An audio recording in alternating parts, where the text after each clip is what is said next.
Bueno, muchachos, eh, muy buenas noches. Reciban un saludo muy especial nuevamente entonces aquí en nuestro módulo de Ecología Humana y Ambiental, deseándoles a todos lo mejor desde Uniremington, siempre deseando lo mejor para nuestros estudiantes. Vamos a seguir entonces hoy con las sustentaciones que venimos desde hace días. Estefanía Salazar, buenas noches. Con las sustentaciones que veníamos desde la semana pasada. Hoy tenemos unos temas muy interesantes y recuerden que deben de recoger apuntes de las personas que van sustentando porque en el examen final pueden caer algunas preguntas de los trabajos de sustentación. Entonces, ya que llegó Estefanía, entonces vamos a irnos con el primer tema. A ver, yo coloco aquí que Estefanía me llegó en la existencia. Eso, muy bien, Estefanía. Y entonces vamos a comenzar con uno de estos temas. Vamos a ver cuál es el que me sale aquí. Eh, esto no. Esto no lo necesito. ¿Esto qué es? No. Bueno, ya voy a abrir esto de aquí abajo, lo que tengo que... Entonces vamos a comenzar con este. Este es el primero. A ver. Nos vamos con la capa de ozono. ¿Listos los de la capa de ozono? ¿Están listos? Carlos Jiménez y Michael Bastidas. Profe, yo estoy listo, pero mi compañero no ha llegado. Ah, bueno, entonces espera, entonces yo voy a dejar un momentico aparte a ver, permítame un momentico y verá. Yo me vuelvo para acá. Andrés Villa, buenas noches. Y vamos entonces a buscar otro trabajo. Busquemos este el del escasez del agua. Andrés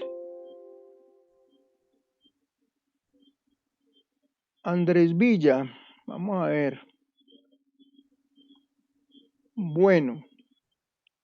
Andrés Felipe Villa y Alejandro Antonio Restrepo, ¿están listos? Andrés Felipe Villa y Alejandro Antonio Restrepo, ¿están listos? El compañero Andrés no se ha conectado todavía. Ah, todavía no ha llegado. Carlos Jiménez, buenas noches. Tampoco ha llegado entonces su compañero. Muy buenas noches, ¿cómo está? Hola, Carlos Andrés. Me va a tocar darle No, paso señor. entonces a otro compañero. Bueno, ya serio van dos grupos. Vamos, esperemos a ver que llegue el otro compañero. Entonces vamos a ver. Llegó mi compañero, ya está. Si quiere, te llamo. La extinción de las especies, Cristian David Arango. Cristian. Sí, profe, estoy aquí. Bueno, entonces listo, arrancamos con usted. Sí, profe, como quiera. Bueno, entonces ahí están sus diapositivas. Bienvenido, saluda a sus compañeros y arranque. Una feliz noche para todos. Mi nombre es Cristian David. Esta noche le vamos a hablar sobre la extinción de las especies. En este momento, pues, yo lo origen más que todo a las especies extintas en Colombia, no tanto a nivel de todo el mundo, sino en Colombia. Bueno, perfecto. Listo. La extinción de las especies. Se considera una especie extinta a toda aquella que ha desaparecido por completo del mundo. Sí. La extinción de las especies se puede dar por diferentes causas, ya sea una causa, digamos, natural o una causa ya hecha por el hombre. Ya. La extinción de las especies se ha visto desde hace mucho tiempo, desde la extinción de los dinosaurios, Sí. básicamente. ¿Podrías pasar, profe? ¿Cómo? ¿Podrías pasar la diapositiva? Listo, ya se la voy aquí a pasar. Listo. Listo, como les estaba diciendo, la extinción de las especies se ha dado por muchas cosas, más que todo por causas humanas o causas naturales. Perfecto. O ya causas por la misma especie, que se podría dar el envejecimiento, una enfermedad, parásitos o enfrentamientos con otras especies. Ya en las catástrofes naturales entraría, digamos, incendios, sequías, inundaciones, hasta meteoritos como lo que pasó con los dinosaurios, Sí, digamos, la pérdida de los glaciares, un volcán. Pues hoy en día se ve más reflejado con el hombre, con la gran contaminación y la caza furtiva de esto. sí. Profe, ¿podrías cambiar, por favor? Y por ejemplo, hay una cosa que es muy importante hacer ahí acotación. Y por ejemplo, Entonces, ahí entraría lo que es todo lo que han dicho no, anteriormente, lo han dicho, pues, ha sido un gran causante de pérdida de varias especies, se podría decir. sí, No hasta el punto de ser extintas, pero sí al punto de que tienen que tomarlas y meterlas en otro ambiente, causando, digamos, un daño ecológico muy grande. sí, miren lo que pasó a comienzo de año en Australia con esa catástrofe natural, ese incendio que hubo en casi toda Australia y en Nueva Zelanda, donde desaparecieron koalas, canguros, hasta dromedarios que tenían en esa zona del mundo. Y, por ejemplo, cuando hay las inundaciones, los derrumbes también, se afecta mucho esas especies animales. Entonces, en los glaciares, por ejemplo, han visto lo que está pasando con el pingüino emperador y con el oso polar. Es una cosa dantesca por culpa del calentamiento global y por el aumento de la temperatura, como esos glaciares se han derretido en esa forma y entonces ha dado al lastre para que estas dos especies que han sido muy, muy respetadas por el hombre, como ha sido el oso polar y el pingüino emperador, estén en este momento en un SOS grandísimo. National Geographic, Discovery, las grandes fundaciones relacionadas con la naturaleza están en, mejor dicho, con todas pilas para que estas dos especies no desaparezcan. Bueno, sigue. De hecho, también entraría lo que es el rinoceronte blanco, el jaguar, También, sí, el manatí. sí. El manatí que también es un ejemplar demasiado, pues no digamos que muy lindo, pero realmente ayuda demasiado. Y yo sé que O, usted ahora nos va a hablar del oso de anteojos en esta zona del mundo, en Colombia. de hecho, Ya sí. hicieron un último censo y quedan en menos de 13.000 especies. Y entonces hay que conservarlo y cuidarlo mucho, el oso de anteojos. Bueno, entonces le paso. De hecho Sigue. también entraría el cóndor andino. Por Ah, ejemplo, estas son algunas de las especies extintas en Colombia. sí, Pues no están extintas, pero sí están realmente, escasas. sí, demasiado. Espera que por acá tengo la información sobre eso. Bueno, cuéntanos. Regálame un momento. Por ejemplo, el pato pico dorado. Esta es un ave que solo existe en el área andina de Colombia, o sea, en la zona norte. Mm, Este pájaro llega a medir más o menos unos 60 centímetros y no pesa, digamos que mucho, no pesa ni una libra. Actualmente solo existen como 1.200 especies y la gran mayoría están aquí en Colombia, pero se ha visto que han desaparecido por la gran contaminación que estamos haciendo nosotros, más que todo por las aguas residuales o porque toman, digamos, zonas de bosque o de ríos para hacer urbanizaciones. sí. También entraría, digamos, la tortuga golfina. Mm, Espera un momento por acá. Una cosita. Listo, por ejemplo, la tortuga. La tortuga vive estimadamente más o menos 35 años en promedio. sí. Y es un animal migratorio, o sea, no es tanto de Colombia, pero sino que migra mucho acá a Colombia. Están los océanos, sí. Sí, demasiado. Y se ve extinta gracias a la caza furtiva y toman sus huevos para comérselos, porque pues he tenido pues la certeza de que una vez me comí uno y saben bueno, realmente. En la costa es muy común que Sí, lo inviten a uno a comer tortuga, uno no se da cuenta y le dicen que es una especie marina. Y lo otro, lo que más se come, pues los huevos esos de ¿cómo es que se llama? Le dan a uno huevos de tortuga también deportivo. y de otro animal, de otro reptil, hombre, es que no me acuerdo, en este momento se me fue. Bueno, sigue. Podrías cambiar, profe. Bueno, perfecto. Uy, qué hermosura. Por ejemplo, ese también es una ave que está acá en Colombia. Se llama languero cenizo o también le dicen el languero migratorio. Lagunero, cenizo Sí. o O lagunero. languero migratorio. Y ese de abajo, ¿cómo se llama? Que no le estoy viendo aquí el nombre. Esa es la nutria gigante. Ah, sí, hermosa. Esa es la nutria gigante. Se ven los llanos orientales. Mm. Bueno, perfecto. Esta especie, pues, literalmente solo existen 60 ejemplares de esa especie, de la nutria gigante. 70, 60. 60, Dios mío, Y prácticamente. de hecho no están en áreas silvestres, sino que están en cautiverio, en el zoológico Dios de Cali. mío, verdad. Están en cautiverio en el zoológico de Cali. Bueno, y ahí viene la pregunta, ¿es posible recuperar esas especies? Pues, ¿qué pensarían ustedes? ¿Es posible recuperarlas o no? Pues Le hago la pregunta al de mi profesor. parte no creo.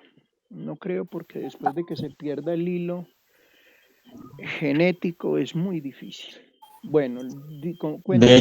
De hecho, en el momento todavía no es posible y tampoco se podría, digamos, volver a crear la misma especie. No, nunca, eso es verdad. Nunca se podría volver a crear la especie.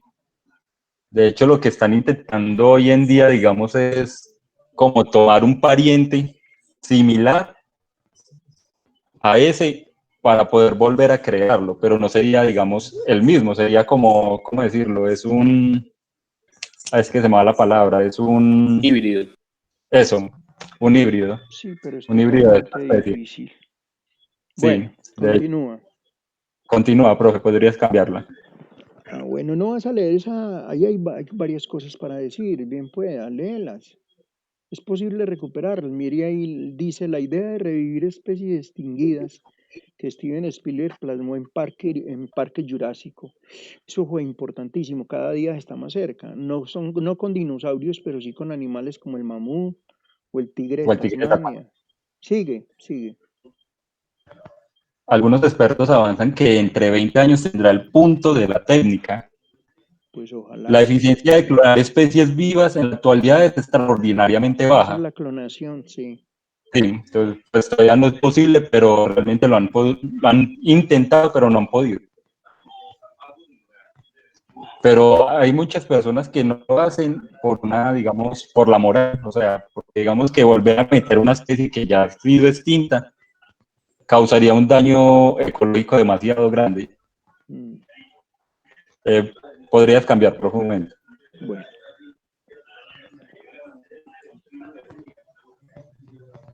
Eso es una para ustedes. ¿Cómo evitar la extinción de las especies en la actualidad? La Tierra necesita de cada uno de nosotros para enriquecer la calidad de la vida de los planetas y de todos los seres vivos. Hacer que la población conozca el peligro de la eliminación de la pérdida de la biodiversidad y cuidar las especies extintas o las que están amenazadas. mucho cuidado ahí con la lectura que dijiste, la Sí. calidad de vida de los planetas. Hasta ahora no han podido determinar si hay vida en otros planetas. Estamos hablando del planeta Tierra para que ninguno de mis estudiantes se vaya a confundir con eso. Listo, sigue. Listo. Ya, pues no Bueno, tendría.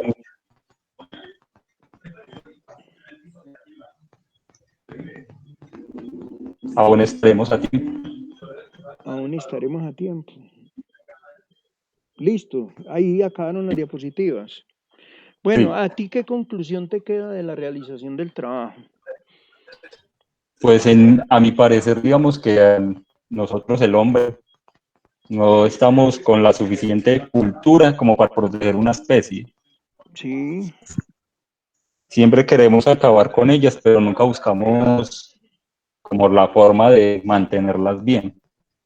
Digamos que ensuciamos sus hábitats, las cazamos furtivamente, digamos como el elefante de colmillos, que no me acuerdo cómo es que se llama el elefante, que tiene los colmillos de mármol, que los sí, matan para poder tener el mármol de ellos. sí, el marfil. Eso, el marfil. Bueno, del grupo hay alguno de los jóvenes compañeros que le quiera hacer alguna pregunta a Andrés Arango en relación al tema de la desaparición de las especies.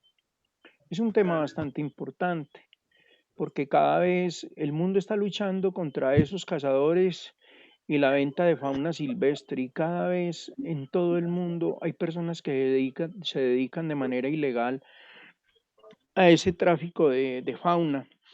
Y en Colombia no hemos sido ajenos a esa situación. La Policía Nacional tienen, en el Código de Policía hay unos reglamentos y una normatividad muy dura para esas personas que trafican con especie humana, con especie de fauna silvestre, porque la sacan no solamente de su hábitat, sino que lo peor de todo es para venderla, y a veces llegan en unas situaciones donde finalmente los animalitos mueren. Entonces, tenemos que estar muy atentos de estos, porque en la naturaleza el que hace el equilibrio en todos los ecosistemas es la misma fauna y la misma flora. Pues la flora tenemos gracias a una gran flora, pero la fauna, Dios mío, si seguimos debilitando esa fauna, vamos a estar en serios aprietos hacia futuro. ¿Alguno quiere hacerle alguna pregunta? ¿Ninguno? Bueno, entonces, gracias, Arango, y vamos a seguir con el otro grupo. Entonces, la escasez del agua, ¿les parece bien? Vámonos con ese, que ya lo tengo aquí listo para, para proyectarlo. Entonces, compartir. Andrés Felipe Villa y Alejandro Antonio Restrepo, Bueno, que ya profe. llegó. Listo. Pueden comenzar. Buenas noches. Buenas noches. El tema que nosotros nos tocó es hacer el agua. Pilas con No, este sí, tema, que es muy importante.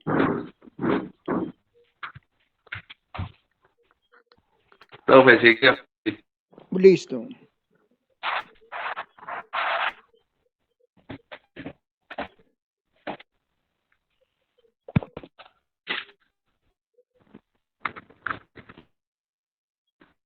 la escasez del agua se refiere a la falta de suficientes recursos hídricos para satisfacer las demandas del consumo de agua de una región.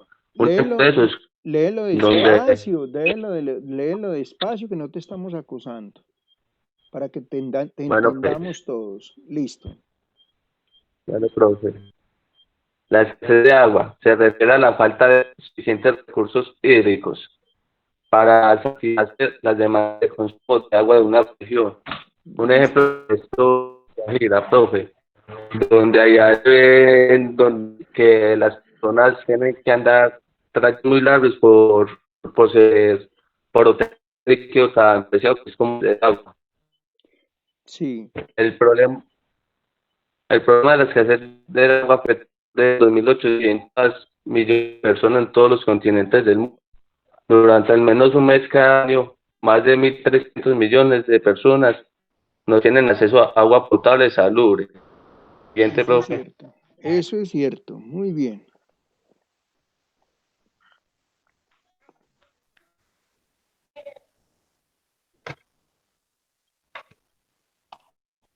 ¿Cuáles son las causas de la escasez del agua? Existen diversas causas que causan la escasez del agua en el mundo, entre las que podemos destacar la contaminación. Profe, siguiente. Lee esa diapositiva, la contaminación. ¿Por qué la contaminación? Ahí dice.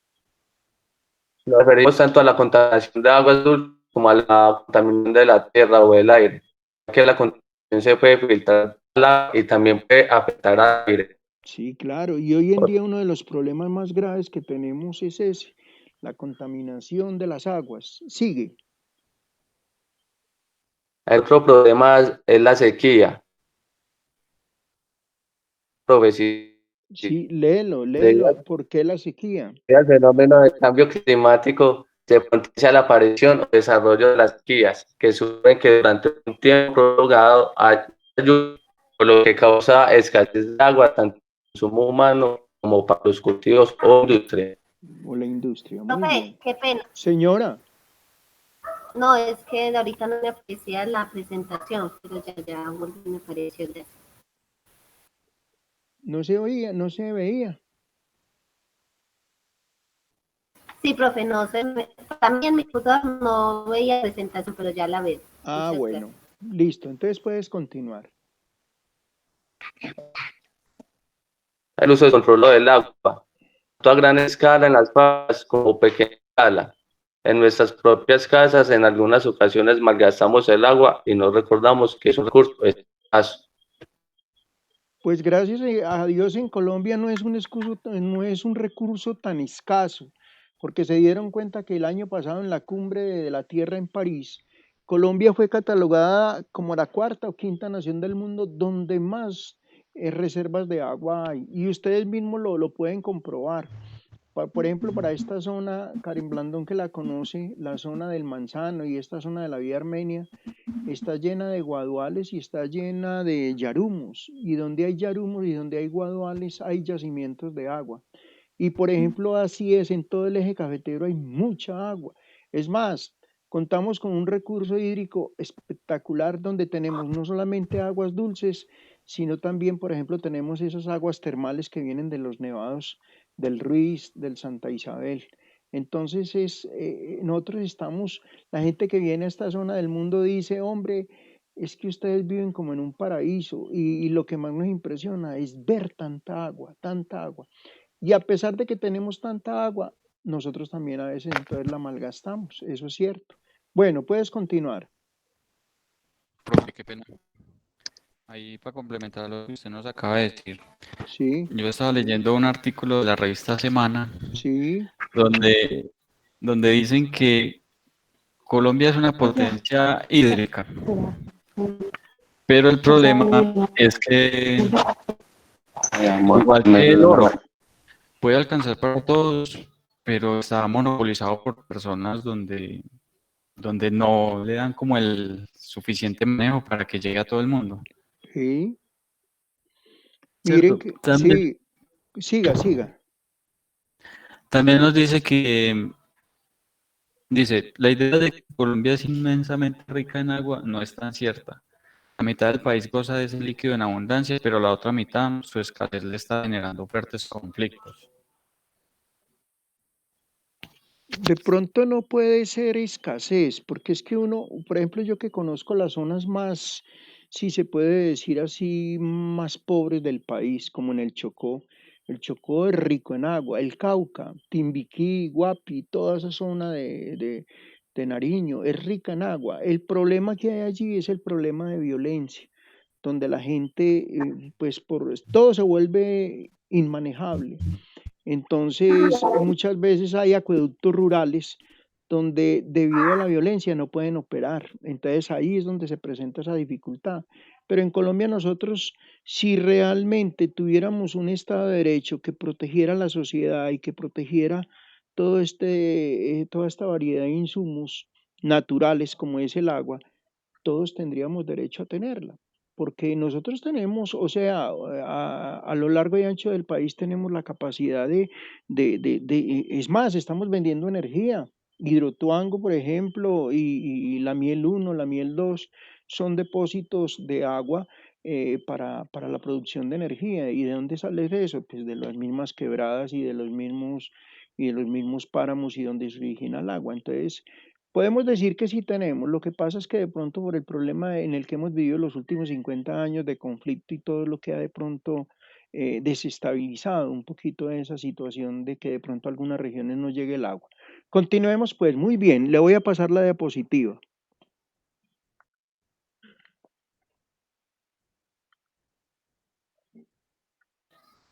Bueno, ¿Listo? ¿qué Bueno. consecuencias tiene la escasez de agua en el mundo? Mm, La escasez de agua en el mundo, un problema que puede aumentar y que produce consecuencias graves como las siguientes. Enfermedades. La escasez de agua y la falta de sistemas de potabilización adecuadas obliga a recurrir a fuentes de agua contaminadas que pueden provocar enfermedades. sí. ¿Qué tipos de enfermedades recuerdas? Entre ellas, podríamos tener en cuenta que tomar agua no confiable o Problemas potable puede gástricos, producir problemas intestinales. gástricos, sí, señor. Bueno, El hambre.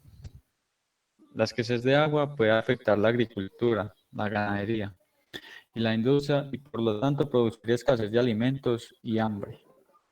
bueno.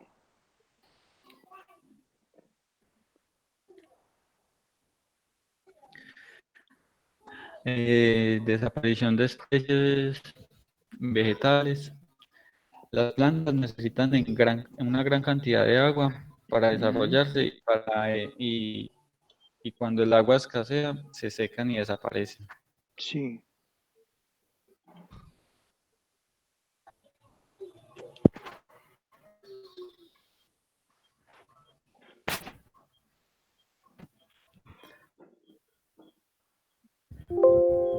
Sigue. Pero la siguiente.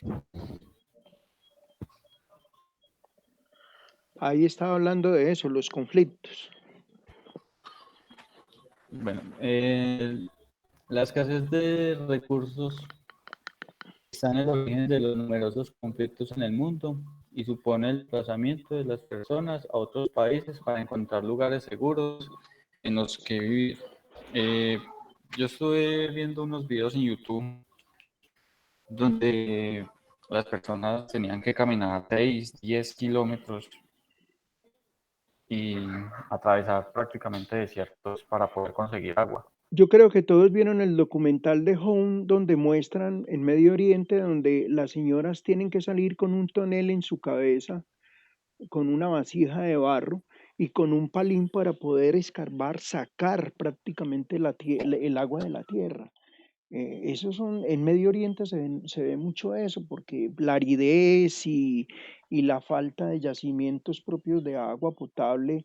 Mire lo que está haciendo Dubái ahora, por ejemplo, sacando agua del mar para convertirla en agua potable y pues todo lo que han invertido y no es lo mismo. ¿Por qué? Porque el agua tiene unos nutrientes, tiene unos elementos que son importantísimos para la conservación de la vida humana y tratar de sacarle la salinidad para convertir en agua potable es totalmente imposible. Bueno, continúa. Bueno, profe, nosotros, así como para ir terminando, Sí, ¿cierto? Podemos decir que para evitar, ¿cierto?, tener una mayor escasez de agua, podríamos educar el cambio de modelos de vida, ¿cierto? Una persona bien educada y es consciente de que el exceso o en consumo puede perjudicarle a sí mismo tanto y al planeta. ya. O desarrollar nuevas tecnologías, la reutilización de aguas residuales. Ya. Y también me gustaría terminar con... Lee esa diapositiva, mira el significado de esa diapositiva que tienen sí, ahí. con la frase. Regálame un momento, profe. Y me gustaría terminar con esta frase. La escasez Sí, de agua es un problema mundial que tiene consecuencias muy graves tanto para el medio ambiente como para las personas. claro, Está en nuestras manos cuidar y no malgastar este recurso tan necesario para la vida. para la vida. Bueno, ¿qué más quieres decir? Cuénteme, ¿qué les dejó de mensaje la elaboración de este trabajo? ¿Cuál es la reflexión final que ustedes le querrían hacer al grupo, compartir con el grupo en relación a un elemento tan prácticamente la base de la vida como es el agua? Pues yo creo que el agua debemos cuidar desde la casa, sino que muchas veces vemos como en muchas casas y en fábricas, en todas partes, ese recurso es un recurso no renovable. Entonces deberíamos nosotros ponernos más conscientes del cuidado de este recurso, profe. Bueno, muy bien. Dentro del grupo, ¿alguno de los compañeros le quiere hacer alguna pregunta a los compañeros que acaban de sustentar? Los veo muy calladitos hoy. Bueno, entonces ahí termina su sustentación. Bueno, muchas gracias y voy a seguir con el otro grupo. Les agradezco, de verdad, pues que quedo muy agradecido. Y entonces vámonos aquí con el otro grupo. Vamos aquí entonces a cerrar este. Y me voy a ir con Carlos Jiménez, ya llegó, ¿cierto? Carlos Jiménez y Michael Bastidas. ¿Listos? Sí, profe. Bueno, para hablar de la capa de ozono. Bueno, muy bien. Entonces, Profe, yo le puedo presentar pantallas de acá.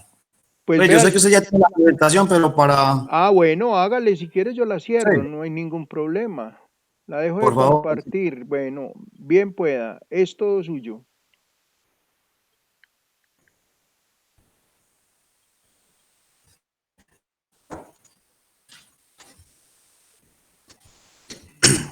Qué pena, dame un segundo.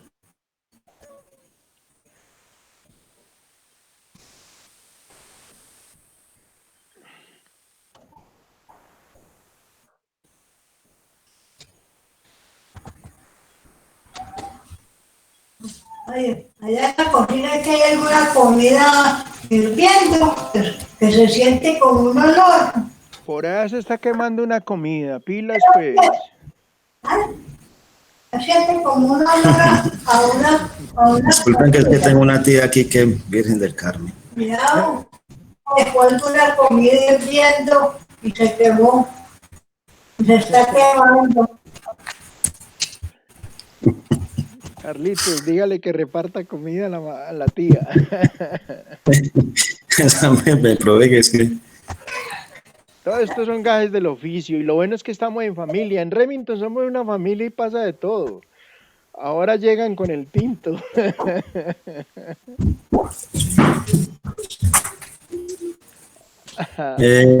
Bueno, dame un segundo.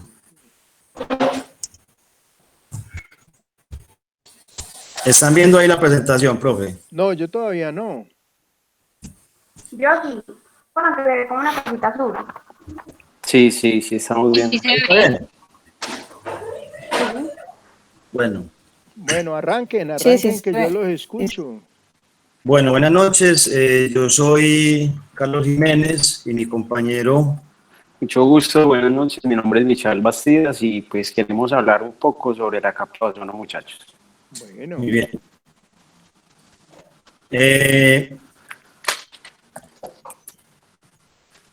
La capa de ozono, inicialmente pues investigamos un poco como una definición y dice que la capa de ozono se encuentra dentro de la atmósfera terrestre y que tiene una función muy importante y es de ser una capa protectora que justamente preserva pues la vida del planeta, ¿cierto? Sí. Hemos venido escuchando pues hace unos años situaciones presentadas con la capa de ozono, entonces vamos a tratar como de llegar a ese momento. Bueno, perfecto.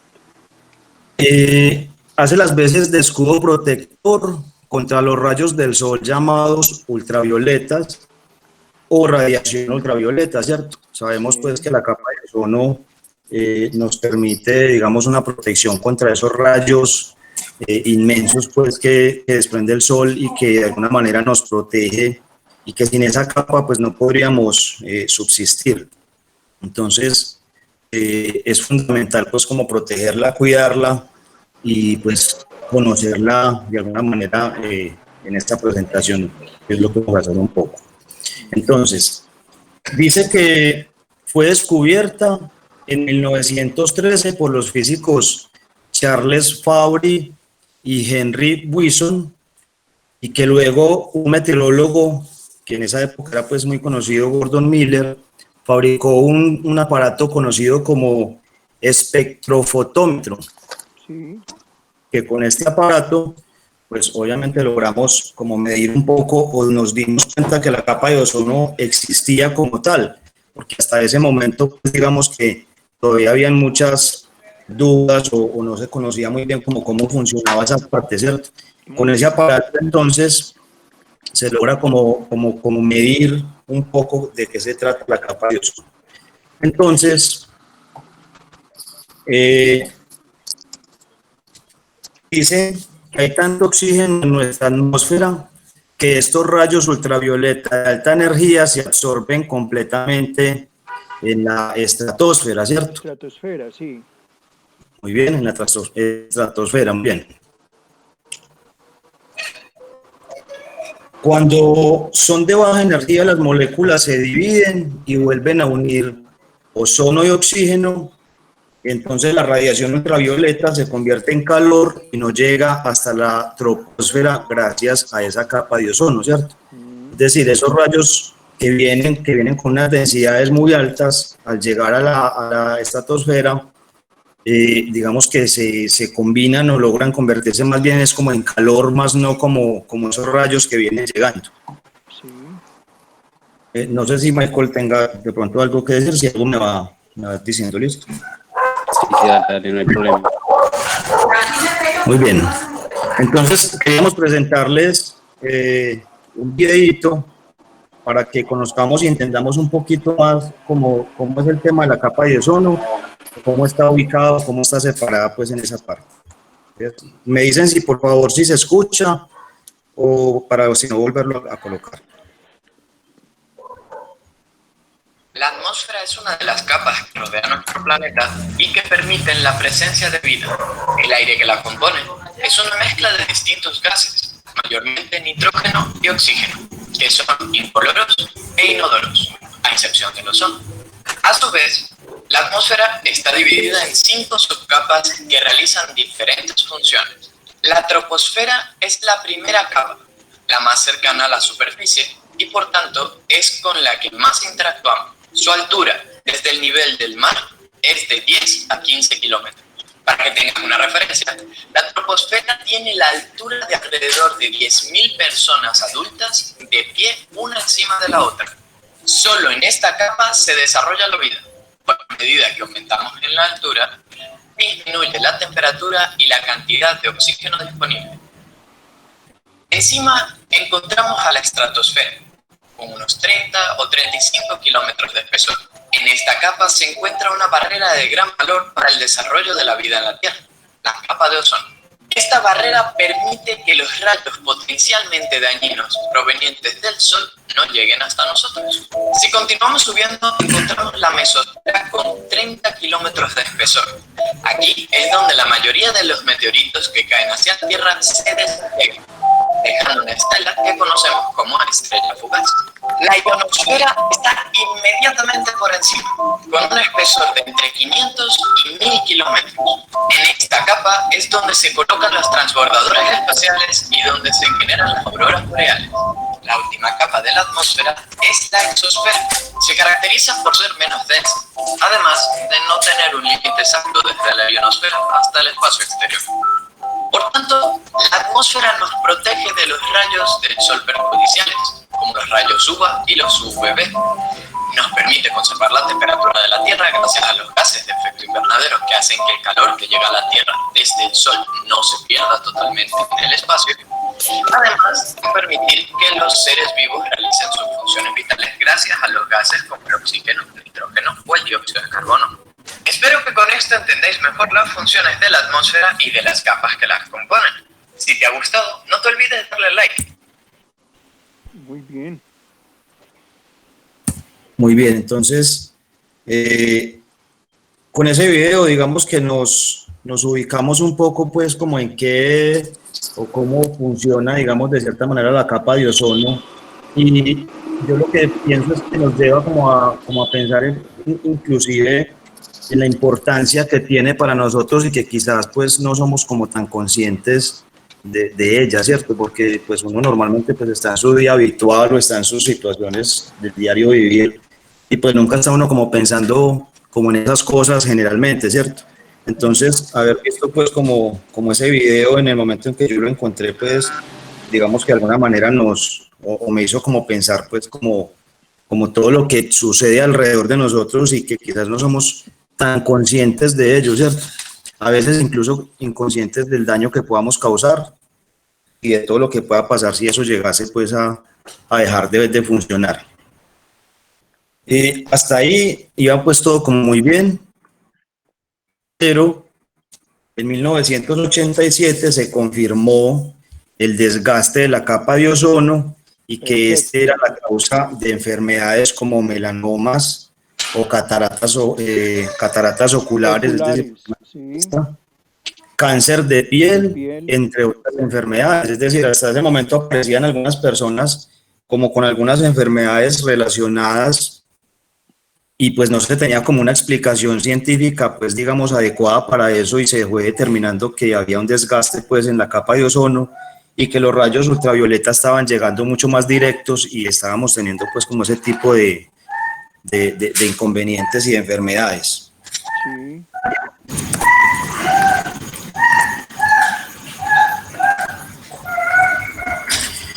Las Naciones Unidas, entonces, en algún momento concluyeron que se debe suprimir el uso de compuestos químicos como los clorofluorocarbonos y también los fungicidas de suelo como el bromuro de metilo, que de alguna manera son como elementos que destruyen la capa de ozono por los compuestos químicos que tienen, ¿cierto?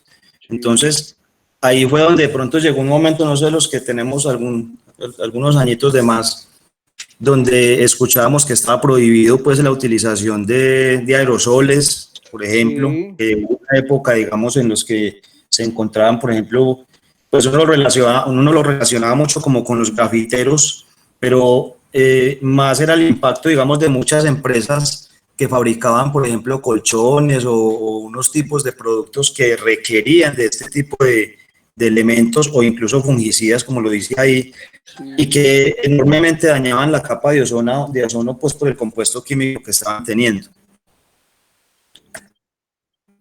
Estos dos elementos son los que destruyen la capa de ozono principalmente, pues. Profe, algo muy importante que cabe la pena resaltar dentro de el tema que se está tocando en este momento es que en algún momento se llegó a firmar un protocolo de Montreal, eso fue exactamente en el año 1987, donde exactamente 28 países se reunieron y aprobaron como un decreto, ¿cierto? Donde un acuerdo, sí, correcto. Multinacional, sí. Un acuerdo multinacional, sí, es correcto, profe, donde prácticamente se requería y se exigía pues como tal la protección de la capa de ozono, ¿cierto? Y como su objetivo principal era pues digamos que ir erradicando sutilmente y eventualmente todos estos productos que de hecho son más de 100 sustancias químicas que están afectando en ese momento la capa de ozono, ¿cierto? Entonces, pues a raíz de todo esto, digamos que el ser humano también, digamos que decidió digamos que tener en cuenta estas acciones para poder empezar a agregarle a esa ayuda al planeta, ¿sí me entiendes? Y más que todo a la capa de ozono, que es algo esencial, lo que prácticamente mantiene con vida el planeta. Sí.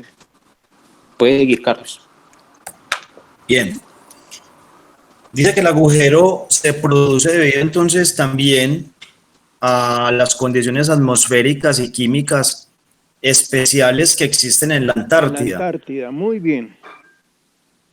Entonces, nos decía que el agujero de la capa de ozono fue descubierto sobre la Antártida y que llegaba a medir 24.1 millones de kilómetros cuadrados. O sea, era una cosa completamente enorme, pues, de alguna manera, y sobre todo, pues, por la posición donde se encontraba, pues, que sobre uno de nuestros, sobre pues, lo que es la Antártida, es muy complejo.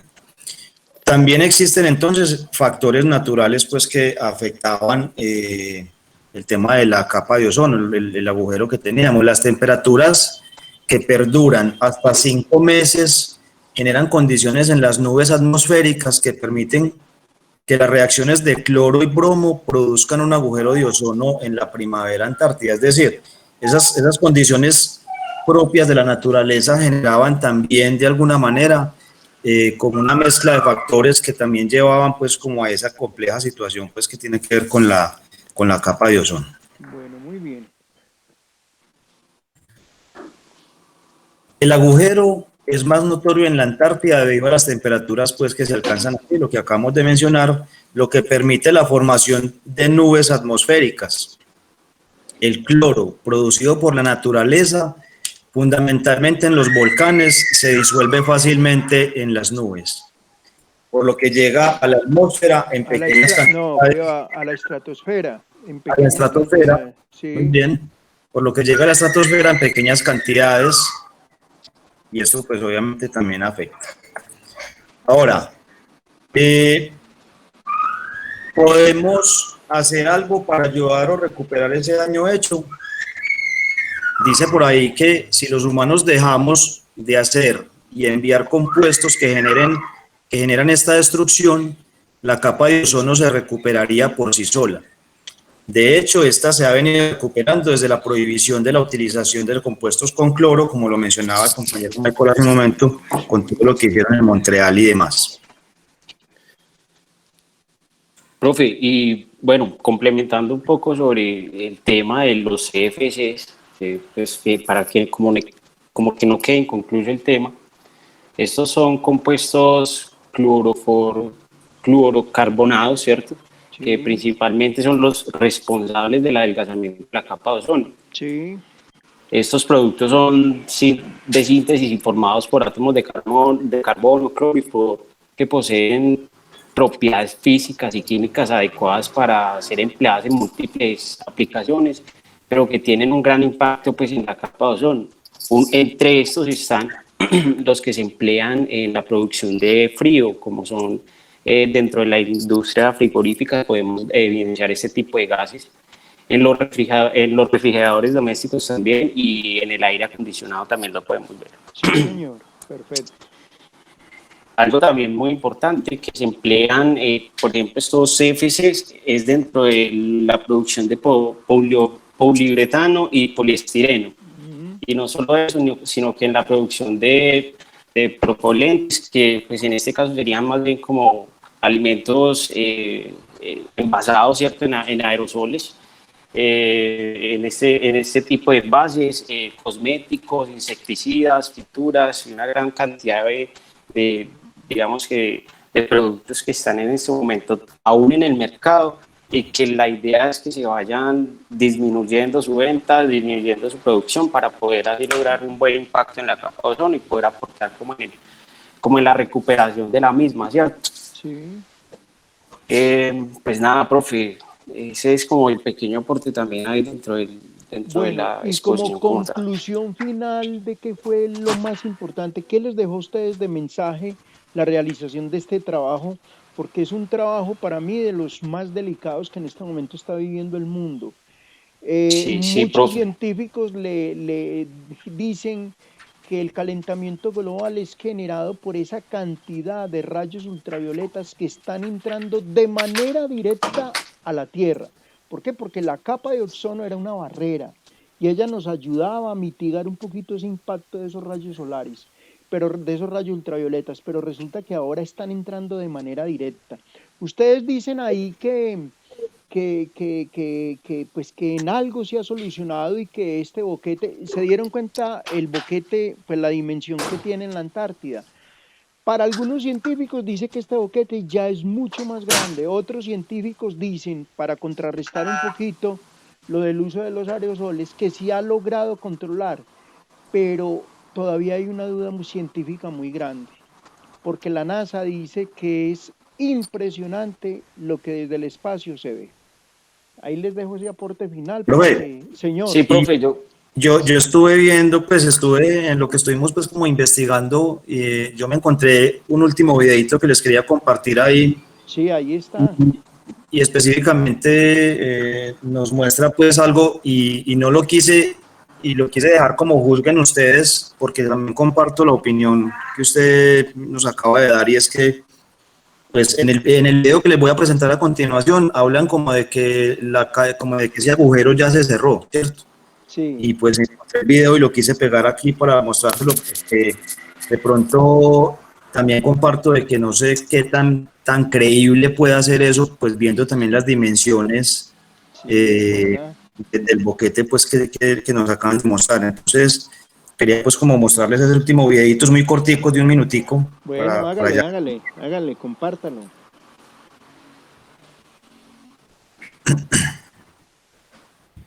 Profe, yo pienso que el trabajo como tal nos abre un poco más la mente, nos hace ser un poco más conscientes de la situación que en este momento está afrontando el planeta como tal, ¿cierto?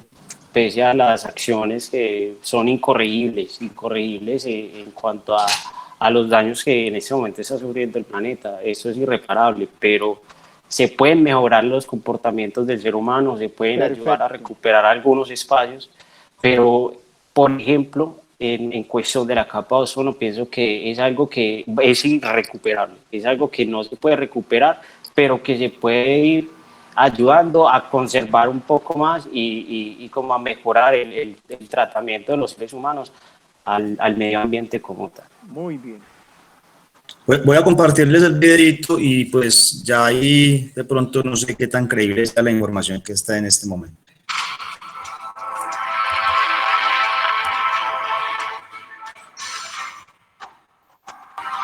Yo no veo nada. La Organización Meteorológica Mundial. ¿Qué pena? ¿No lo están viendo? No. No, solo diapositiva. No se ve. Dame un momento.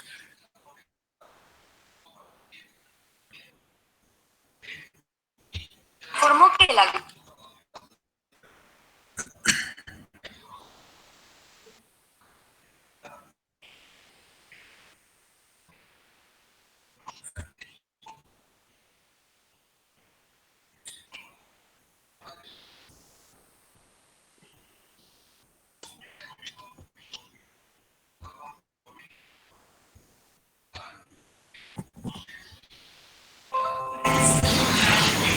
Ahí ya ven el... En Sí, ya se YouTube. ve. Sí, ahí ya se ve, papá. agujero en la capa de ozono.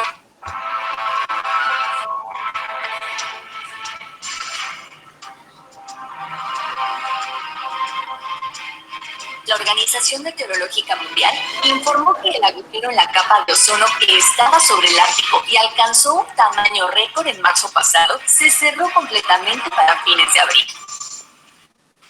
El agotamiento de la capa de ozono, el escudo que protege la vida en la Tierra de los niveles dañinos de radiación ultravioleta, alcanzó un nivel sin precedentes en grandes partes del Ártico esta primavera. La última vez que se observó un agotamiento de ozono igualmente fuerte en el Ártico fue durante la primavera de 2011, informó la portavoz de la OMM, Clay Willis, en una reunión informativa de la ONU en Ginebra.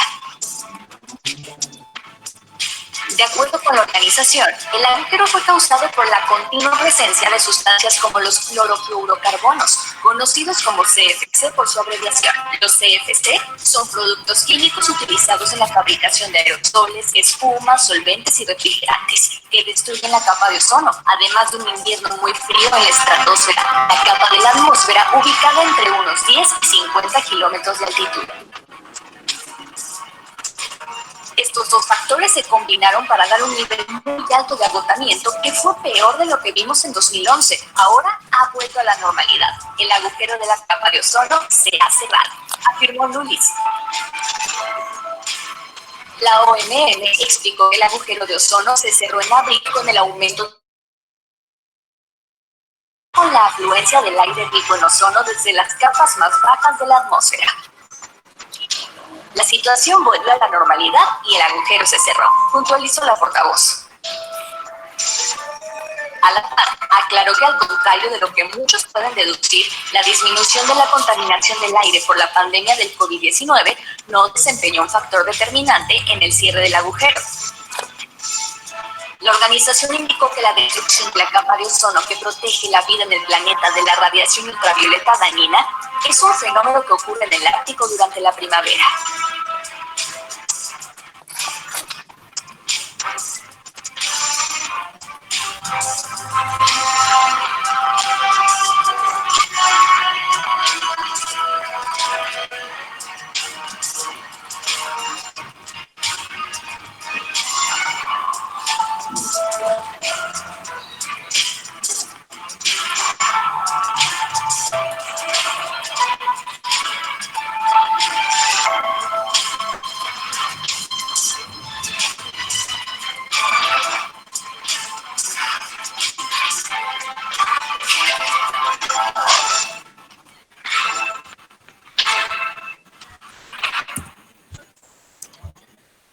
Bueno, esa era nuestra presentación.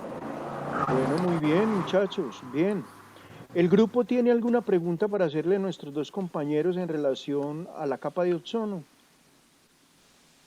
Bueno, Carlos, yo le agradezco y igual a su compañero, muchas gracias, muy interesante lo que nos expusieron y entonces vamos a continuar porque Gracias, ya profe. el tiempo acosa con el tema que sigue. Entonces voy a irme con la licencia ambiental en Colombia, que este es un tema para dejar de último al grupo del SINA que nos van a explicar. Entonces vamos a abrir. Aquí está. Buenas noches, profe. Buenas noches, ¿cómo estás? Ahí ya les abrí. Licencia ambiental en Colombia, Natalia Arboleda Duarte y Gracie Joana Cartagena. Pueden comenzar. Listo, pero fue que mi compañerita está presentando inconvenientes con el computador, entonces ya me estoy conectando con ella Bueno, para empezar. perfecto. ¿O comienzo con el otro grupo? No, profe, ya aquí nos Bueno. conectamos. Bueno, listo. Esa es la primera diapositiva. Diapositiva, sí señora. ¿Qué es la licencia ambiental?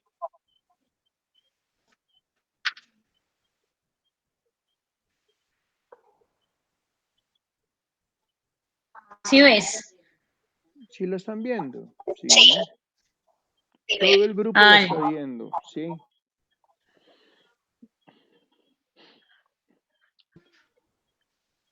Listo, vale. Espera, me regalan un momento. Entonces, buenas noches. Buenas noches, Gracie. Bien, pues. El tema que nos correspondió a Natalia y a mí es licencia ambiental en Colombia. Entonces, ¿qué es la licencia ambiental?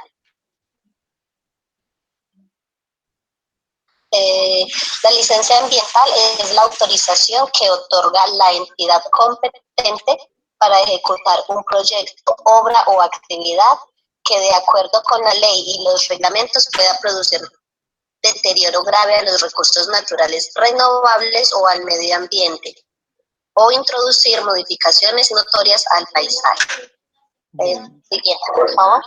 Esa CAR ya sabe cuál es, Corporación Autónoma Regional, ¿ok?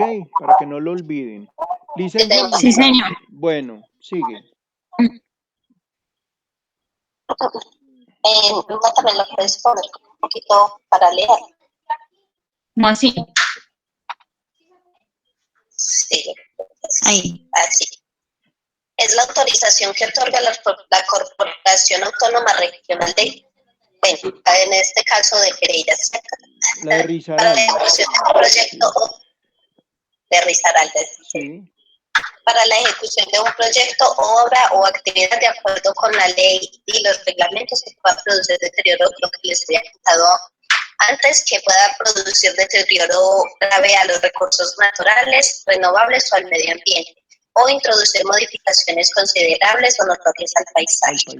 Dicha autorización sujeta al beneficio de esta al cumplimiento de requisitos, términos, condiciones y obligaciones que la misma establezca en relación con la prevención, mitigación, corrección, compensación y manejo de los efectos ambientales del proyecto, obra o actividad autorizada.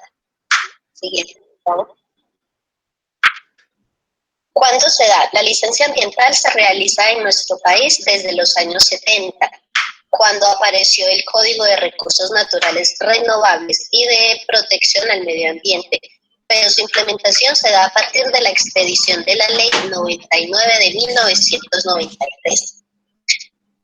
La Constitución Política de 1991 consagró el derecho de todas las personas a gozar un ambiente sano y de protección de patrimonio natural como una función de Estado de los ciudadanos.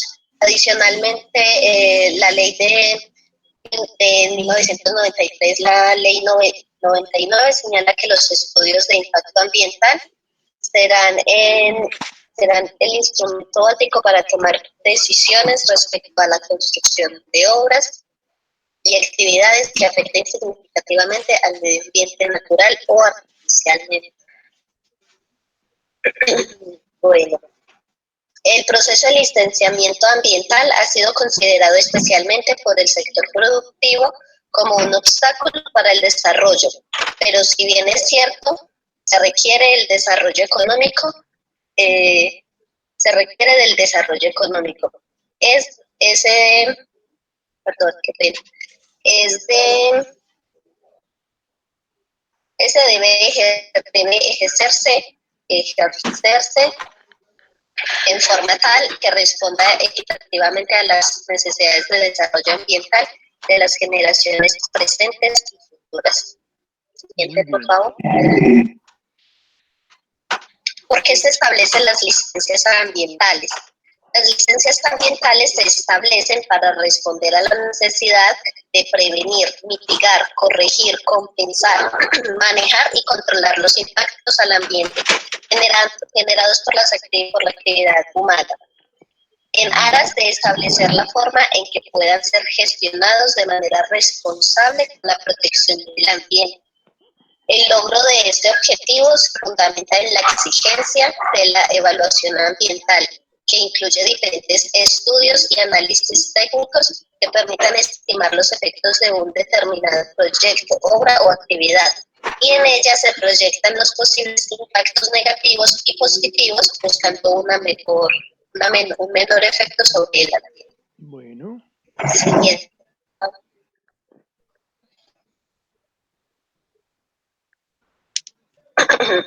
Con los cambios en la reglamentación ambiental, algunas actividades han sido excluidas del listado de aquellas que requieren de licencia ambiental previa para su desarrollo.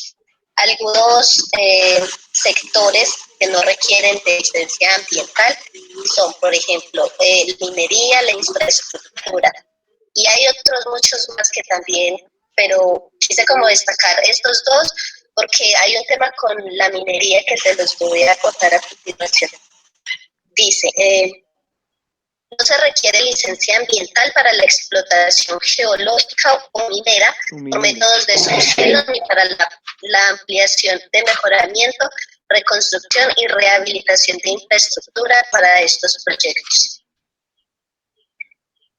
Dice que sobre el particular, o sea, la minería, se presenta una incomodidad dado que el país no ha sido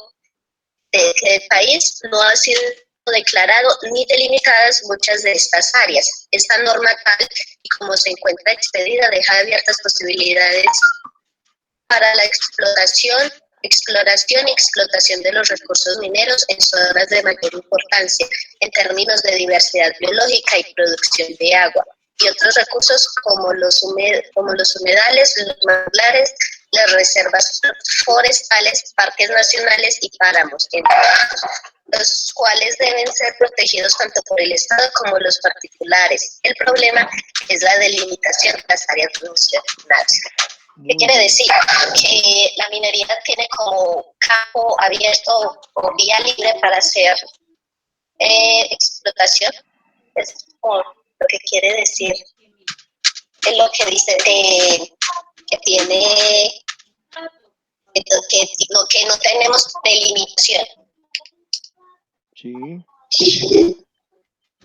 Y la otra es la infraestructura. Mediante la reglamentación anterior se promovió el desmonte de la licencia ambiental, aunque sí se mantienen los permisos ambientales en caso de requerirlos para la realización de obras y actividades de rehabilitación de la red vial, de la red férrea y de la construcción de puentes. Este tipo de proyectos generan contaminación del agua y del suelo, ocasionan remoción y movimientos de tierra. Pueden causar pérdida de cultivos, de vegetación, de hábitat, erosiones, eliminación de cobertura vegetal, alteración de la geomorfología, entre otros impactos. A pesar de dichos impactos, por varios años se excluyen de actividad, se ha excluido esta actividad de solicitar, pues de tener el permiso de licencia ambiental. Eso es muy grave. Sí, eso en el sector minero es una cosa bien jodida. Bueno, sigamos.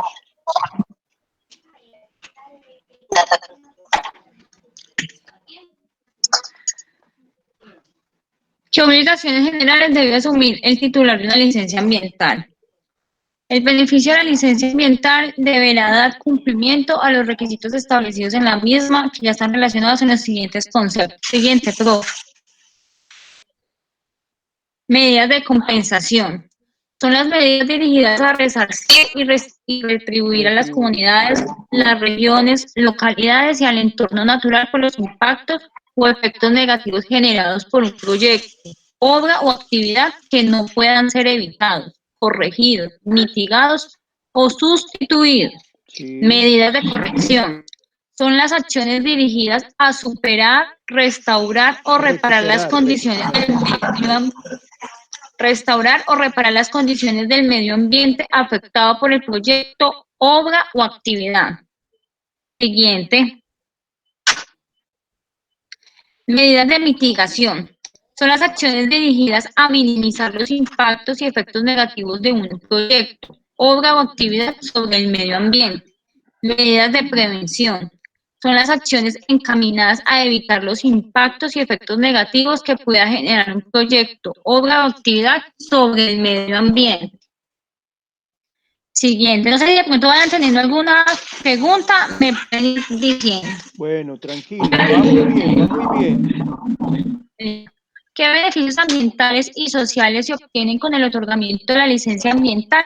Muy bien. La obtención de la licencia garantiza el manejo adecuado de los recursos naturales renovables, el medio ambiente y permite evaluar los impactos ambientales que puedan generar los proyectos, obras o actividades, lo que a su vez se traduce en el mejoramiento de la calidad de vida para las personas que habitan en cercanía a los lugares donde se desarrollan dichos proyectos. Muy bien. Bien.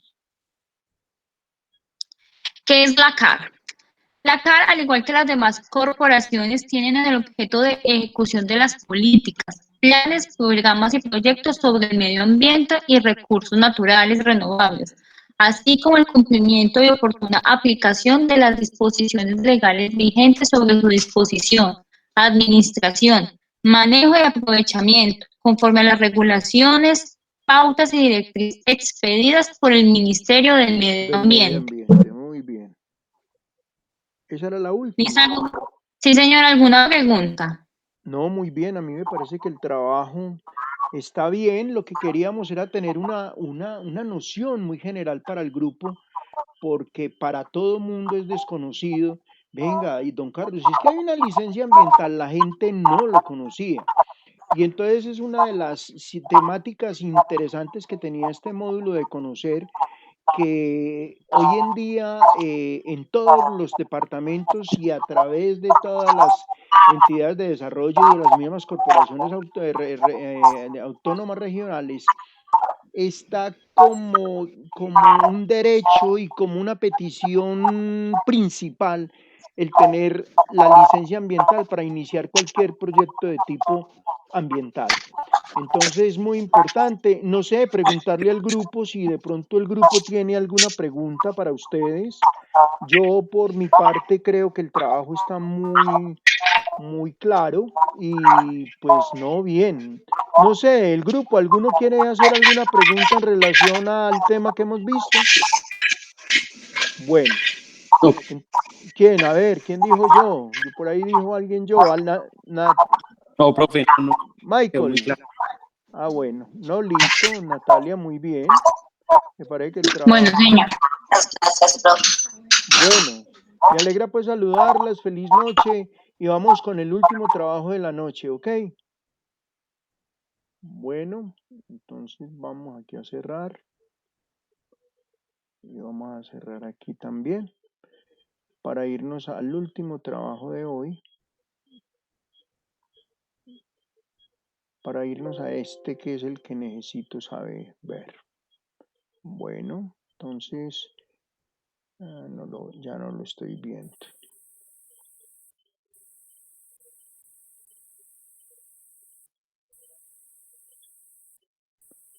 Permítame un momentico que aquí lo estoy ya proyectando. Listo, Leonela Suárez Morales y John Sinhauer Gallego.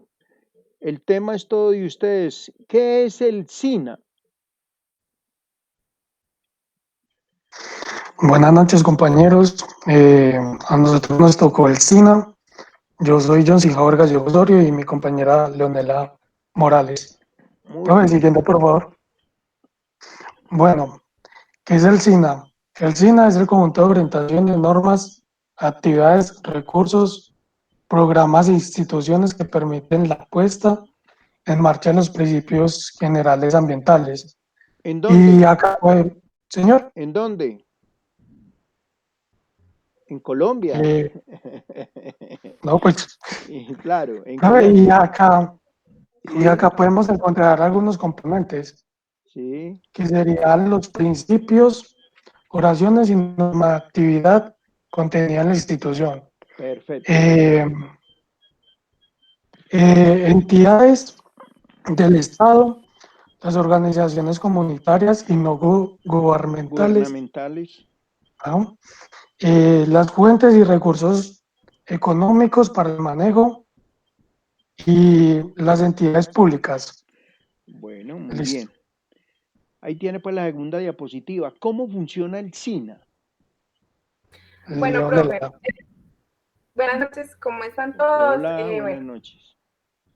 ¿cómo funciona el SINA? Bueno, la primera es orientar y coordinar la creación de espacios y mecanismos para fomentar la coordinación mutua y la cooperación de las entidades que integran el Sistema Nacional Ambiental. La segunda es apoyar y coordinar los procesos de planificación de las autoridades ambientales. La tercera es definir y orientar de acuerdo con las directrices del ministro. Y la última es solicitar a las autoridades ambientales y demás entidades del sector administrativo y ambiente el desarrollo sostenible del SINA. Puede continuar, profe. Bueno. Tranquilos que tenemos tiempo para que lean las diapositivas. Las diapositivas las hacen es para eso, para que ustedes las terminen de leer, tranquila. Bueno, profe, el SINA es Estado y sociedad civil.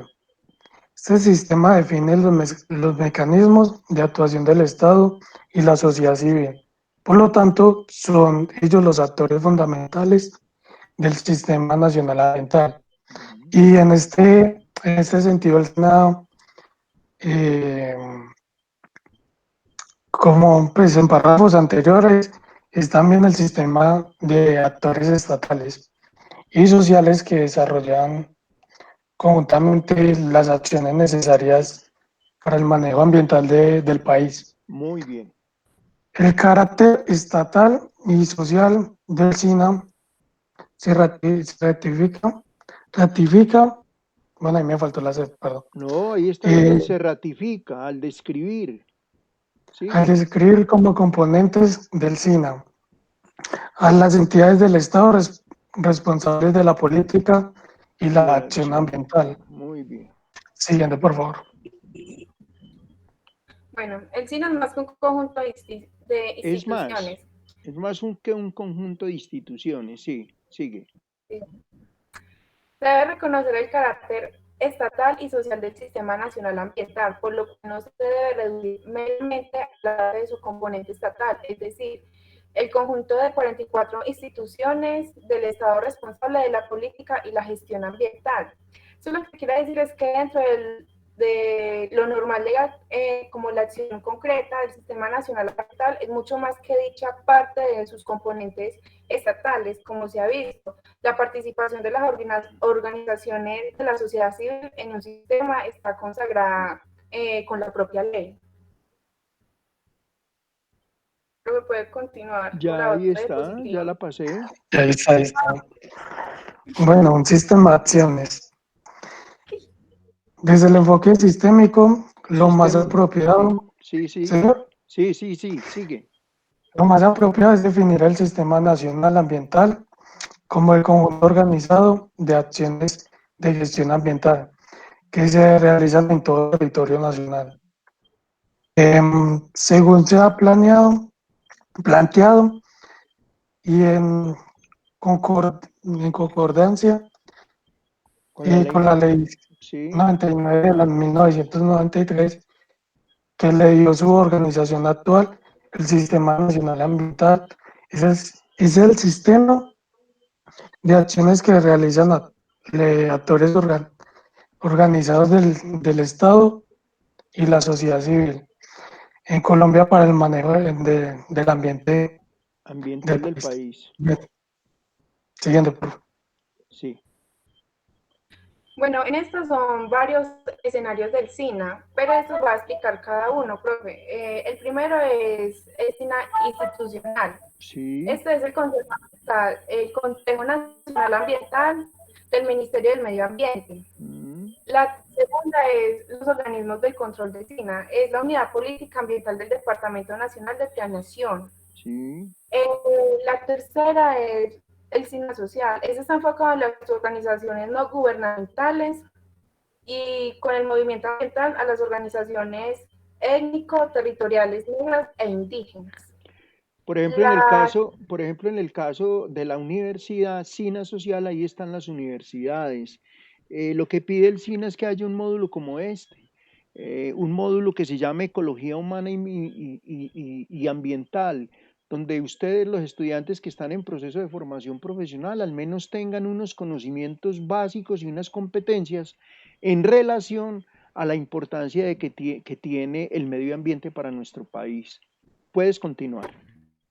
Bueno, sigo con el SINA Transsectorial, sí.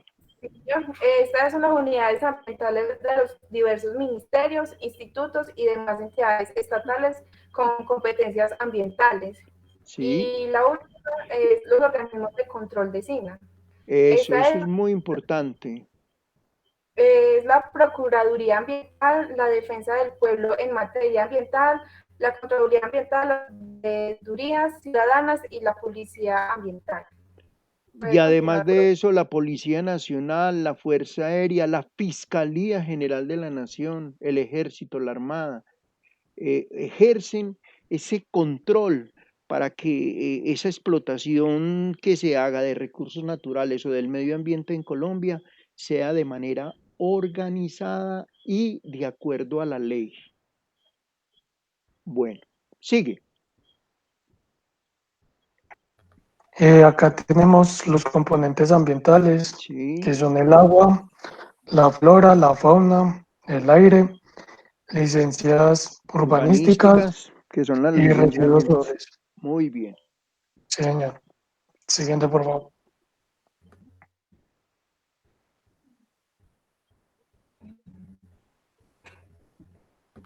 Bueno, esta es la relación que tiene el desarrollo sostenible con el SINA. Con el SINA, sí.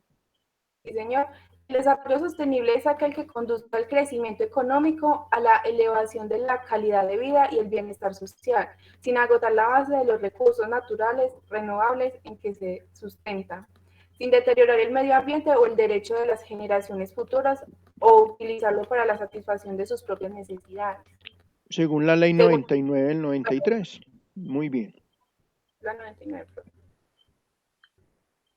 ¿Puede continuar? Ahí está ya. Equilibrio aceptable entre la sociedad y el ecosistema. El desarrollo sostenible no solo se refiere a lo ecológico y lo verde, también a lo social. El equilibrio entre la sociedad y el ecosistema se da con una menor población humana y una redistribución equitativa de las riquezas económicas, dando más a los pobres y menos a los ricos. Bueno. Bueno, aquí vemos algo que es ecocentrismo, equilibrio sostenible. Bueno, en la parte derecha o izquierda, no sé bien, dice antropocentrismo. Sí. Esto es lo que se considera que el ser humano es el centro de todas las cosas y el fin absoluto de la creación. Muy bien. Y el biocentrismo es la teoría moral que afirma que todo ser vivo merece respeto moral. Perfecto. Y podemos continuar.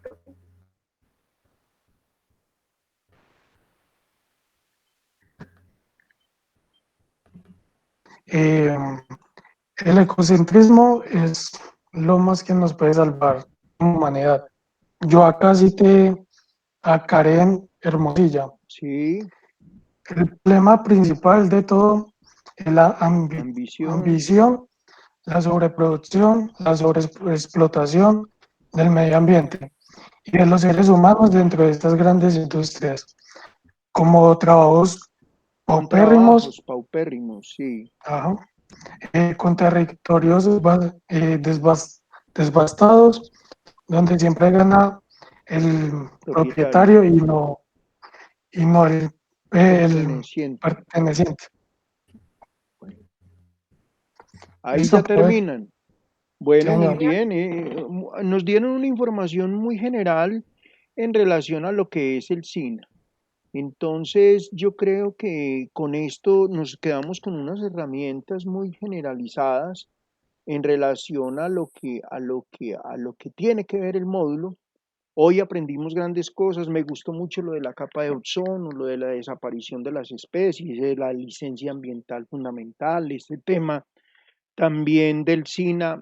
Es muy importante que dentro de nuestras competencias y conocimientos en relación a la ecología humana y medioambiental los tengamos muy fundamentados. Espero que la tutoría, pues sé que al final toda la responsabilidad recae en ustedes, pero hace parte del proceso de nuestro modelo de educación a distancia y además de eso, de este que estamos viviendo en este trimestre, que es la virtualidad.